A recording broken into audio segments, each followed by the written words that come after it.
Slick back. No, no, slick back. That's what I said. Slick back. No, nigga, I'm a pimp named Slick back. Pimp named Slick back. Pimp named Slick back. Nigga, are you deaf? I'm a pimp named Slick. Selamat siang. Silakan Nona. Saya dari kelas 3A2 dari saya sehat. Apakah boleh untuk ibu untuk saya? Tugas dari metode apa? Manajemen sumber daya manusia. Dengan lisensi apa?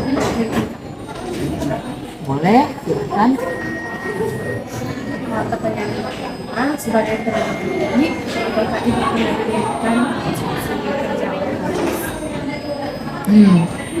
Sebagai abdi negara, maka kami tenaga kependidikan yang ada di Politeknik Negeri Indo, khususnya di jurusan AD, jurusan Administrasi Bisnis, tentu kami menerima tunjangan-tunjangan yang diberikan lewat kinerja kami. yang selanjutnya itu bisa ibu berikan contoh tunjangan apa saja? Ya, saat ini kami diberikan tunjangan-tunjangan kinerja seperti kalau ada istilah tunjangan kinerja dari pemerintah buat kami tenaga kependidikan.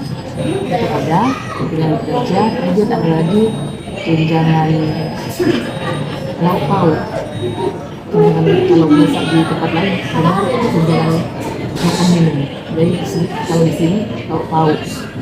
Kemudian ada juga tunjangan lain seperti tunjangan istri, tunjangan suami, tunjangan anak. Itu semua ya kami terima. Ini sangat banyak tunjangan ya. Ya, sesuai dengan kinerja. Apakah pernah bekerja lembur? Jika ya, bagaimana membayarkan lembur tersebut? Ya, memang kalau bilang lembur sering kalau ada kegiatan atau ada panitia seperti panitia skripsi, ujian skripsi dari PA atau panitia ujian asesmen atau PKL, maka kami sering dilibatkan dan tentu dalam kepentingan itu ada diberikan uang panitia tersebut sebagai anggota panitia ada diberikan uang tersebut. Sekian Bu, itu pertanyaan dari saya. Terima kasih atas kesediaannya. Saya kali ini. Terima kasih. Selamat siang Bapak, permisi. Saya Cecilia Sahal dari kelas 3AB2. Izin untuk mewawancarai Bapak tentang kompensasi kerja. Apakah Bapak bersedia? Bersedia. Pertanyaan yang pertama itu, apakah kompensasi kerja yang diberikan untuk dosen sama dengan pegawai di jurusan? Tentunya kompensasi yang diberikan kita karena pegawai negeri sama-sama, jadi pasti sama. Dari tunjangan berupa gaji, tunjangan kinerja, tunjangan lauk pauk, kalau dosen itu gaji juga, dan tunjangan sirkus dan lauk pauk. Itu tunjangan yang ada kami sebagai tenaga ASN yang ada di teknik kepribadian. Selanjutnya, menurut Bapak, apakah kampus sudah memberikan kompensasi kerja kepada karyawan secara adil dan merata? Ya, kalau untuk mau bilang adil dan merata itu tergantung.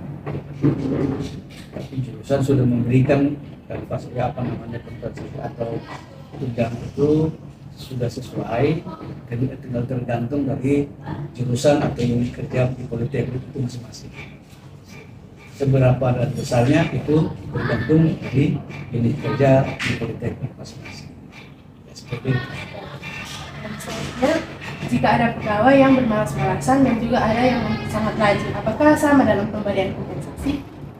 Kalau untuk sementara yang bermalasan dan yang rajin itu kalau kompensasi dari unsur berupa gaji itu sama. Tapi kalau untuk yang lain seperti berupa tukin dan apa itu secara sistem dia sudah terpotong secara otomatis. Seperti itu sistemnya yang ada.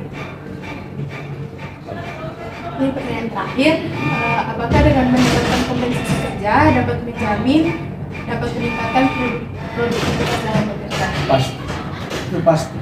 Karena orang datang untuk bekerja, dia akan menerima upah.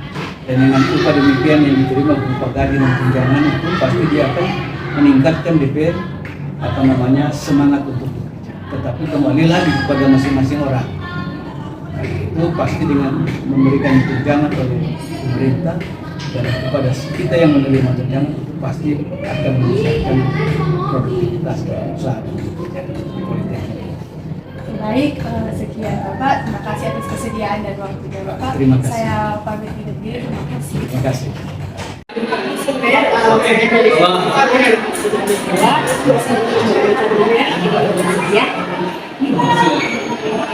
Pertanyaan pertama, untuk kompensasi seperti bonus, contoh pekerjaan apa yang harus dilakukan untuk mendapatkan bonus tersebut? Absensi hadir. Kemudian DP kinerja yang dikali itu semua harus memenuhi standar. Selanjutnya, manakah yang lebih kalian sukai, kompensasi kerja seperti uang atau tunjangan, atau juga kampus memberikan liburan atau jalan-jalan di kampus? Lebih baik buat uang dan tunjangan karena bisa dipakai buat yang lain. Kalau buat perjalanan atau perjalanan buat liburan kan bisa dari akomodasi. Pertanyaan terakhir, dari antara kedua tersebut, manakah model yang lebih efektif untuk meningkatkan Tunjangan. Boleh diberikan alasan? Alasan karena kan sama seperti tadi tunjangan itu bisa handle semua. Kalau hanya perjalanan dinas, Terima kasih ya. Sekian wawancara. Terima kasih.